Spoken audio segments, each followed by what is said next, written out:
Assalamualaikum warahmatullahi wabarakatuh. Perkenalkan semuanya, nama saya Ega Rifani. Saat ini saya sedang kuliah di Universitas Pamulang. Untuk kali ini saya akan menjelaskan kepada teman-teman semua materi tentang pasar modal ya, yaitu dia materi dari seminar manajemen keuangan. Yang pertama-tama, pengertian dari pasar modal itu tersendiri, yaitu sesuai dengan Undang-Undang Nomor 8 Tahun 1995 tentang pasar modal, adalah kegiatan yang bersangkutan dengan penawaran umum dan perdagangan efek perusahaan publik yang berkaitan dengan efek yang diterbitkannya, serta lembaga dan profesi yang berkaitan dengan efek. Selanjutnya, manajemen investasi. Menurut Hasan, pasar modal itu adalah pasar untuk berbagai instrumen keuangan jangka panjang yang bisa diperjualbelikan, baik dalam bentuk instrumen hutang ya, maupun modal sendiri, baik yang diterbitkan oleh pemerintah, public authorities, maupun perusahaan swasta. Menurut Usman 1990-62, umumnya surat-surat berharga yang diperdagangkan di pasar modal dapat dibedakan menjadi surat berharga bersifat hutang dan surat berharga yang bersifat kepemilikan. Surat berharga yang bersifat hutang umumnya dikenal dengan nama obligasi, dan surat berharga yang bersifat kepemilikan dikenal dengan nama saham. Lebih jauh juga dapat didefinisikan bahwa obligasi itu adalah bukti pengakuan hutang dari perusahaan, sedangkan kalau saham itu tersendiri ya mempunyai arti, yaitu adalah bukti penyertaan dari perusahaan. Pengertian pasar modal biasanya merupakan sistem keuangan terorganisir yang mencakup bank umum dan semua perantara di sektor keuangan dan semua surat berharga yang beredar. Dalam arti sempitnya ini ya, yaitu pasar modal adalah suatu pasar atau tempat atau gedung, bisa berupa gedung juga ya, yang disiapkan guna memperdagangkan saham-saham, obligasi-obligasi, dan jenis surat berharga lainnya dengan memakai jasa para perantara pedagang efek. Itu kata Sunaria 2004. Dari pengertian pasar modal di atas terlihat ya jelas bahwa pasar modal juga merupakan salah satu cara bagi perusahaan untuk menghimpun dana dengan cara menjual hak kepemilikan perusahaan kepada masyarakat. Lanjut, kita akan membahas investasi dan pelaku pasar modal. Definisi ini telah dikembangkan ya, suatu modal dalam pengembalian keputusan tentang usul investasi yang berada dalam suatu portofolio, di mana proyek baru yang diusulkan itu dikaitkan nih dengan proyek-proyek lainnya yang ada dalam suatu perusahaan. Proyek-proyek investasi itu mempunyai risiko yang tidak independen awat, yaitu dari awat 1999-276. Harapan keuntungan suatu portofolio adalah rata-rata tertimbang dari harapan keuntungan surat berharga yang diperbandingkan dalam portofolio tersebut. Para pemain utama yang terlibat di pasar modal dan lembaga penunjang yang terlibat langsung dalam proses transaksi antar utama sebagai berikut. Ini menurut dari Kashmir ya, 2001 183 sampai 189. Yang pertama ada penerbit. Perusahaan yang menjual sekuritas atau menerbitkan masalah di bursa saham atau disebut emiten dalam mengeluarkan emisi memiliki tujuan yang berbeda-beda, teman-teman, dan biasanya hal ini dinyatakan dalam rapat umum pemegang saham atau RUPS antara lain, yaitu ada satu, perluasan usaha. Modal yang diperoleh dari para investor akan digunakan untuk meluaskan bidang usaha, perluasan pasar atau kapasitas produksi. Yang kedua ada memperbaiki struktur modal, menyeimbangkan antara modal sendiri dengan modal asing. Yang ketiga ada mengadakan pengalihan pemegang saham, pengalihan dari pemegang saham lama kepada saham baru ya. Yang kedua kita ada investor. Investor yang membeli atau berinvestasi di perusahaan emiten atau disebut investor sebelum melakukan sekuritas yang mereka tawarkan nih. Investor itu kan biasanya pasti kan akan melakukan riset ya atau analisa. Studi tersebut mencakup ketulusan perusahaan, prospek bisnis emiten, dan analisis lain-lainnya. Jadi kayak biasa tuh investor kalau misalkan ingin berinvestasi di sebuah perusahaan, pasti dia mempunyai beberapa step riset dan analisa-analisa yang mereka sudah buat sebelumnya ya, sebelum berinvestasi, karena kan akan berlangsung lama dan akan beresiko kepada investor tersebut. Lalu aku akan ngejelasin tujuan utama para investor dalam pasar modal. Yang pertama, mendapatkan dividen, yaitu dapat mencapai optimasi di mana penerbit membayar dividen sebagai bunga. Yang kedua, kepemilikan perusahaan.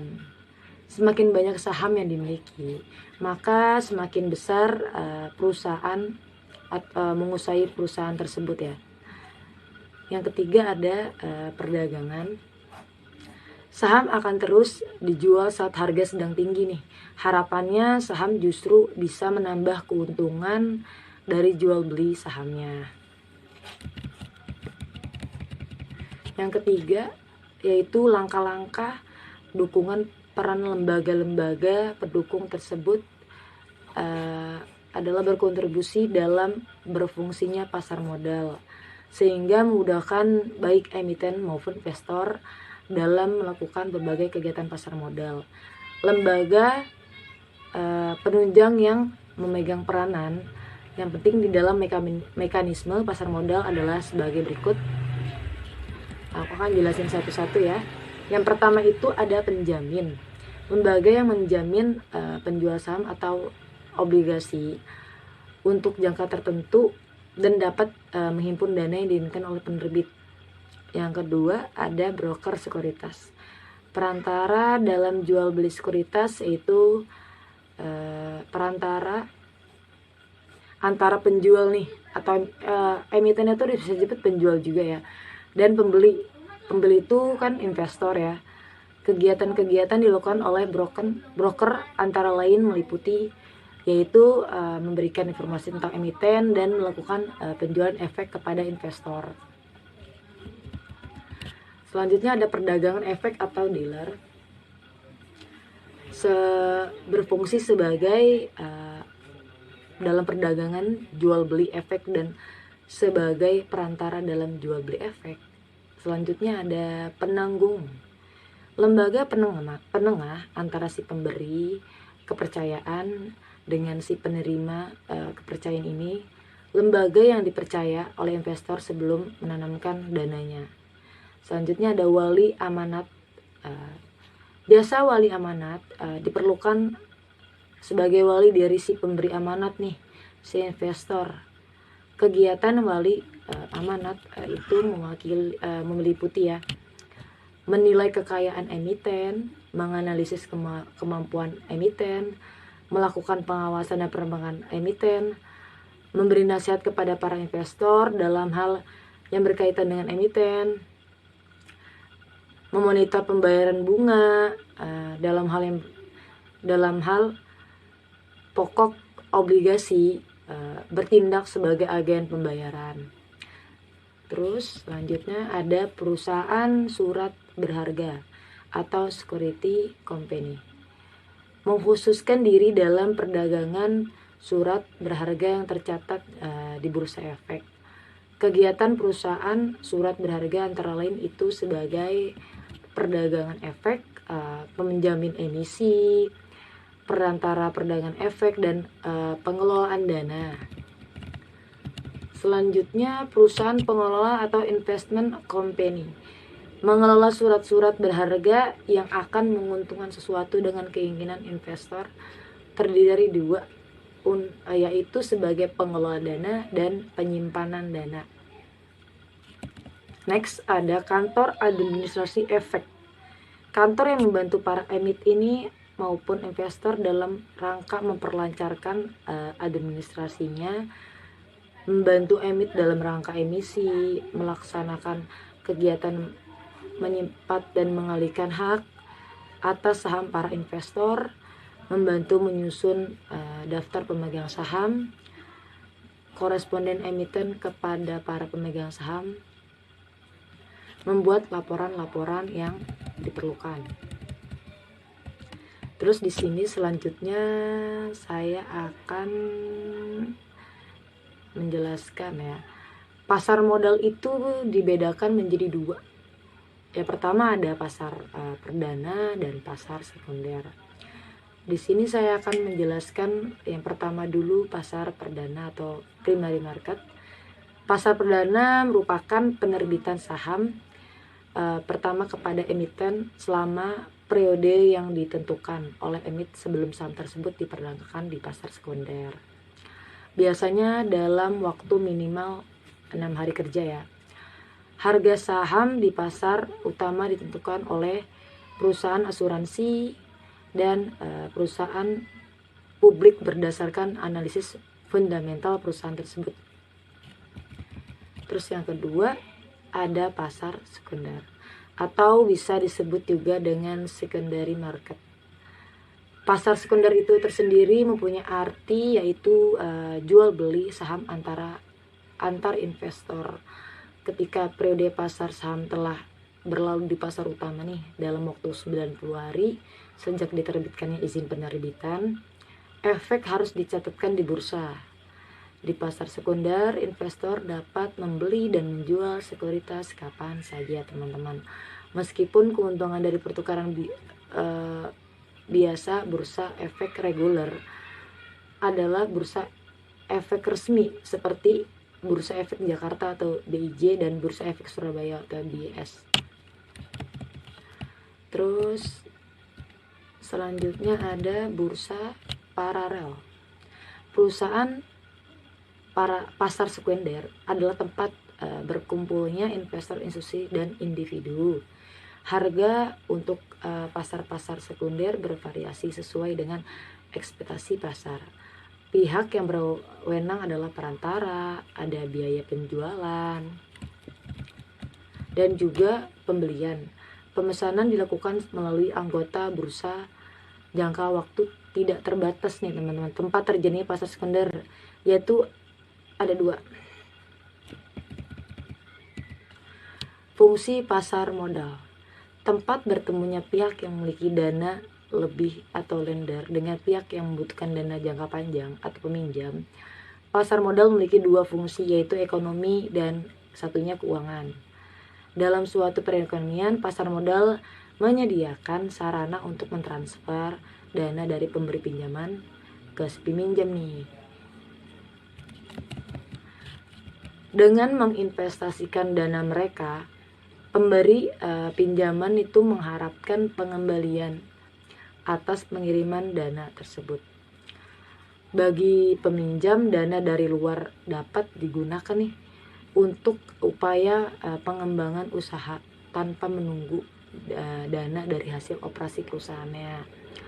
Pembiayaan dana menyediakan dana yang dibutuhkan peminjam dan memberi pinjaman tanpa harus terlibat langsung dalam kepemilikan real estate. Next, selanjutnya saya akan menjelaskan juga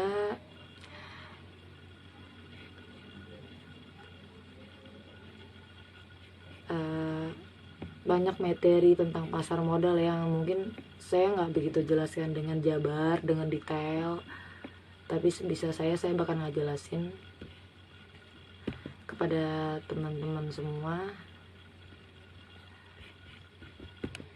tentang pasar modal itu. Dia juga mempunyai jenis pasar keuangan ya teman-teman. Dia ada tuh jenis-jenisnya. Yang pertama ada pasar uang, pasar modal, pasar valuta asing, pasar hipotek, pasar kredit konsumen, dan pasar komoditas.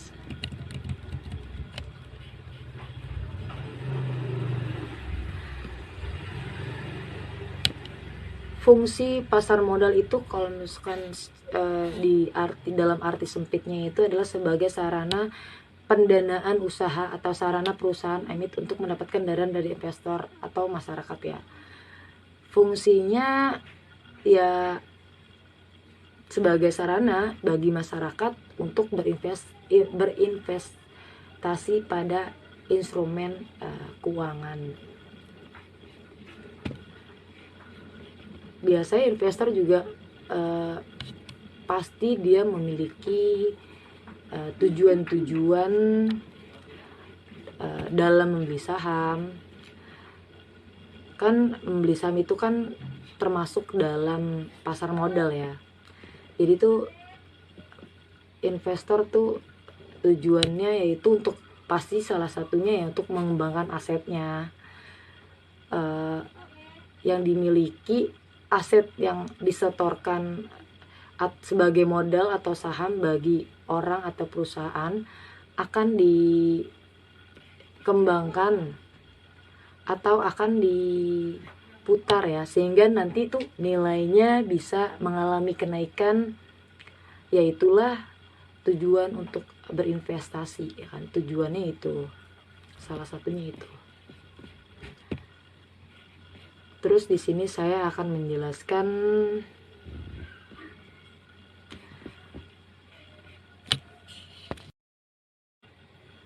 selanjutnya. Di sini saya akan ngejelasin tentang fungsi pasar modal ya teman-teman. Yang pertama, pasar modal sebagai sarana penambah modal bagi usaha. Perusahaan dapat memperoleh dana dengan cara menjual saham ke pasar modal. Saham-saham ini akan dibeli oleh masyarakat umum ya, perusahaan-perusahaan lain, lembaga, dan atau oleh pemerintah. Yang kedua, pasar modal sebagai sarana pemerataan pendapatan, yaitu setelah jangka waktu tertentu saham-saham yang telah dibeli akan memberikan dividen atau bagian dari keuntungan perusahaan kepada para pembelinya atau pemiliknya ya. Oleh karena itu penjualan saham melalui pasar modal dapat dianggap sebagai sarana pemerataan pendapatan. Yang ketiga, kita ada pasar modal sebagai sarana peningkatan kapasitas produksi, yaitu dengan adanya tambahan modal yang diperoleh dari pasar modal, maka produktivitas perusahaan itu sendiri pasti akan meningkat. Yang keempat, ada pasar modal sebagai sarana penciptaan tenaga kerja, yaitu keberadaan pasar modal dapat mendorong muncul dan berkembangnya industri lain yang berdampak pada terciptanya lapangan kerja baru. Yang kelima, pasar modal sebagai sarana peningkatan pendapatan negara, yaitu Setiap dividen yang dibagikan kepada para pemegang saham akan dikenakan pajak pastinya nih oleh pemerintah. Adanya tambahan pemasukan melalui pajak ini akan meningkatkan pendapatan negara. Yang terakhir, pasar modal sebagai indikator perkembangan perekonomian negara, yaitu aktivitas dalam penjualan atau pembelian di pasar modal yang semakin meningkat atau padat pasti memberi indikasi bahwa aktivitas tersebut berbagai perusahaan berjalan dengan baik, bisnisnya berjalan dengan baik, begitu pula sebaiknya. Terus selanjutnya di sini juga saya akan menyampaikan atau menjelaskan sedikit instrumen investasi pasar modal. Pasar modal juga dikenal dengan istilah bursa efek. Di dalamnya kamu juga bisa menemukan jenis surat berharga yang setiap harinya diperdagangkan. Jenis-jenis surat berharganya itu, yang pertama ada saham. Saham merupakan surat berharga yang menjadi bukti kepemilikan atas kepemilikan sebuah perusahaan. Investor yang memiliki saham di sebuah perusahaan bentuk untuk mendapatkan dividen atau pembagian laba. Yang kedua ada reksadana. Reksadana ini dikenal sebagai instrumen investasi yang menjadi wadah untuk pengumpulan serta pengelolaan dana beberapa investor. Dana tersebut kemudian dikelola manajer investasi menjadi berbagai instrumen seperti pasar uang, obligasi, saham, dan efek lain-lainnya ya teman-teman. Terus yang ketiga kita ada surat utang atau obligasi. Kamu semuanya juga bisa mendapatkan surat berharga berupa obligasi di pasar modal. Kepemilikan surat utang dapat tangankan dan pemegangnya memiliki hak untuk memperoleh bunga serta pelunasan utang pada jangka yang udah ditentuin. Terus ada exchange trade fund. Surat berharga yang satu ini sebenarnya memiliki kemiripan dengan reksadana ya teman-teman, sama-sama dikumpulkan secara kolektif. Hanya saja FVT ini bisa diperdagangkan di bursa efek layaknya saham. Terus ada derivatif. Selanjutnya ada pula surat berharga dalam bentuk derivatif nih. Surat berharga ini dikenal sebagai bentuk turunan dari saham. Terdapat dua jenis derivatif yang bisa kamu temuin, yang bisa teman-teman temuin di pasar modal, yaitu ada dua, warrant dan right. Itu nanti bisa teman-teman cari sendiri ya. Terus manfaat pasar modal. Pasar modal tuh pasti memiliki manfaat bagi emiten atau pihak yang melakukan penawaran umum. Saya akan jelasin beberapa manfaat pasar modal untuk emiten. Yang pertama ada jumlah dana yang dapat dihimpun berjumlah besar. Yang kedua, dana tersebut dapat diterima sekaligus pada saat pasar perdana selesai. Yang ketiga, tidak ada konvenan sehingga manajemen dapat bebas dalam pengelolaan dana atau perusahaan ya. Yang keempat ada solvabilitas perusahaan tinggi sehingga memperbaiki citra perusahaan. Terus yang kelima ada ketergantungan emiten terhadap bank menjadi lebih kecil. Terus aku juga akan ngejelasin manfaat pasar modal untuk investor. Kalau tadi kan untuk emiten ya, dan ini untuk investornya dia juga pasti punya manfaat. Yang pertama, nilai investasi berkembang mengikuti pertumbuhan ekonomi. Peningkatan tersebut tercermin pada meningkatnya harga saham yang mencapai capital gain. Yang kedua, memperoleh dividen bagi mereka yang memiliki atau memegang saham dan juga bunga yang mengembang bagi pemegang obligasi. Yang ketiga, dapat sekaligus melakukan investasi dalam beberapa instrumen yang mengurangi resiko ya teman-teman semua ya. Selanjutnya aku akan ngejelasin kepada teman-teman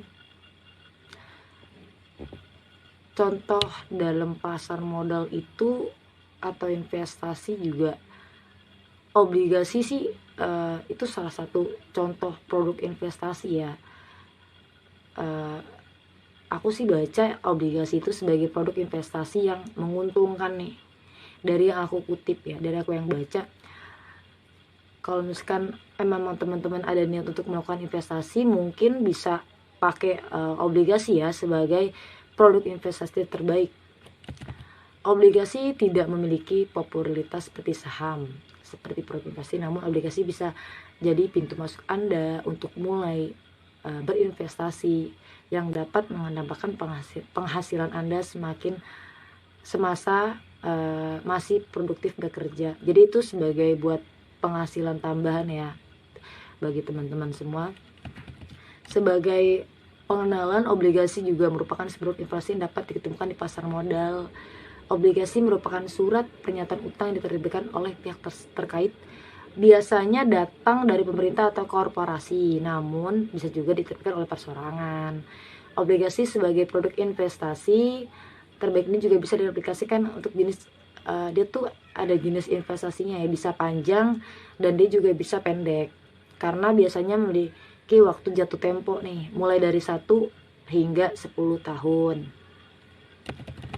gitu teman-teman semua. Selanjutnya nih bagian akhir ya, saya akan ngejelasin pelaku-pelaku pasar modal. Yang pertama ada pengawas. Namanya pengawas pastikan bertugas untuk mengawasi aktivitas yang ada di pasar modal. Pengawas berada langsung di bawah kendali Menteri Keuangan. Jadi akan banyak melakukan koordinasi dengan Menteri Keuangan dalam menjalankan tugas dan tanggung jawabnya. Pengawas pasar modal adalah OJK atau Otoritas Jasa Keuangan. Nah, OJK itu mempunyai tugas nih, yaitu menyusun peraturan tentang cara pelaksanaan di pasar modal, terus juga melakukan pengawasan terhadap pendaftaran, perolehan, dan perizinan badan usaha yang ingin menjadi suatu emit di pasar modal. Yang ketiga ada memberikan perintah secara tertulis terhadap lembaga yang melakukan kegiatan di pasar modal tersebut. Yang keempat, melaksanakan manajemen krisis di pasar modal. Selanjutnya ada menentukan prinsip tata kelola investasi, transaksi efek, juga tata kelola suatu emit ya. Terakhir ada membuat ketentuan akuntansi di pasar modal. Yang kedua, pelakunya ada penyelenggara. Penyelenggara pasar modal sendiri yaitu adalah Menteri Keuangan yang menduduki pejabatan tertinggi di pasar modal tersebut. Tugasnya yaitu menyediakan fasilitas penunjang perdagangan lalu mengaturnya dalam sebuah regulasi. Tujuannya agar transaksi di pasar modal berjalan secara adil, transparan, dan tidak merugikan pihak manapun. Yang ketiga ada emit atau perusahaan. Pelaku pasar modal juga memiliki peran penting adalah perusahaan ya. Emit yang namanya sudah terdaftar di OJK wajib menerbitkan efek untuk mendapatkan suntikan modal dari masyarakat. Suntikan modal tersebut dapat digunakan untuk memaksimalkan kinerja emiten, melakukan ekspansi usaha, mengembangkan produk, hingga membayar utang. Yang keempat ada investor. Investor itu sendiri ada penyuntik modal kepada emiten nih, dengan cara membeli efek atau saham yang diterbitkan emiten. Besar kecilnya suntikan modal tergantung dari kemampuan finansial investor tersebut. Jadi nggak nentu, jadi tergantung dari kemampuan dari investor itu sendiri ya. Jadi nggak ditentuin ini berapa. Pengelolaan modal inilah yang menjadi dasar investor untuk mendapatkan profit atau keuntungan. Investor dapat menambah kepemilikan efek dengan menambahkan modal. Terus ada pialang. Pialang disebut sebagai broker, adalah perantara dalam aktivitas jual beli efek. Pialang ini sendiri biasanya berbentuk perusahaan baik swasta maupun pemerintah. Seorang pialang wajib memiliki sertifikat CPA dan wajib lulus dengan uji WPTE. Selain itu terdapat pula ketentuan seorang pialang. Dia nggak boleh sembarangan orang ya. Jadi kayak dia tuh ada orang-orang khusus, ada step-stepnya, yaitu ada skillnya ya. Yang pertama ada mengetahui seluk-beluk pasar modal. Yang kedua mempertajam skill komunikasi. Yang ketiga mampu bernegosiasi dengan baik. Yang keempat bekerja di perusahaan sekuritas, memiliki modal besar memahami aturan main di pasar modal. Yang keenam ada penjamin emisi, bertugas untuk mempertanggungjawabkan efek yang diterbitkan oleh emiten sampai pada pembeli melalui transaksi di pasar modal. Singkatnya, penjamin emisi bertugas untuk menjual efek. Yang ketujuh ada penasehat investasi. Penasehat investasi bisa dikatakan sebagai sosok di balik layar karena tidak ikut terjun langsung dalam aktivitas perdagangan di pasar modal. Hal ini terlepas dari tugasnya sebagai penasehat dan dari transaksi jual beli efek. Yang kedelapan ada manajer investasi. Manajer investasi yang biasa dikenal dalam instrumen reksadana juga memiliki andil dalam penting di pasar modal ini ya. Tugasnya tidak jauh berbeda, yaitu mengelola dana terhimpun dari masyarakat agar mampu memberikan keuntungan. Seorang manajer investasi wajib memiliki ilmu, pasti harus punya ilmu yang luas karena tugas dan tanggung jawabnya itu pasti besar. Jadi nggak boleh orang sembarangan. Yang kesembilan ada lembaga penunjang. Agar transaksi di pasar modal lancar, stabil dan aman, maka hadirlah lembaga penunjang. Pelakunya sebagai konstituen, wali amanat, penanggung, biro administrasi efek, lembaga penyelesaian dan penyimpanan LPP, serta lembaga clearing dan pinjaman. Yang ke-10 ada profesi penunjang. Pelaku pasar modal yang terakhir adalah pihak penunjang dari berbagai profesi yang turut berperan dalam kelancaran dan keamanan aktivitas perdagangan efek. Ada akuntan untuk memeriksa keuntungan efek, notaris untuk membuat perjanjian, ada audit untuk menerbitkan laporan keuangan, dan konsultasi hukum yang mendatangi pendapat tentang efek yang diterbitkan oleh emiten. Jadi itu udah aku jelasin ya, pelaku-pelaku pasar modal.